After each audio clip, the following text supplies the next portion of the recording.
Good morning, guys. This is my dinner for later today. Broad beans. I got two minced beef balls there, which I made myself, and a bunch of mushrooms. They were frozen. I'm gonna have to. There's no carbs here. Well, there would be some carbs, but not a lot.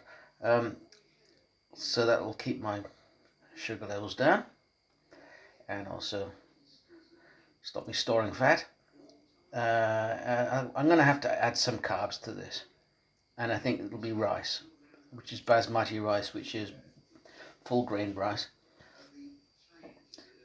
Not as a little bit. Won't be very much rice. It'll be about as much as the beans there. So I'll put this in. This is a microwave dinner, in fact, and this is my diet for today.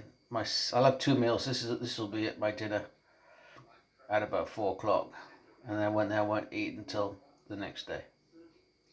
Fast. Get rid of this belly that's sticking out in front of my body. My belly's so fat. Yeah. Not really.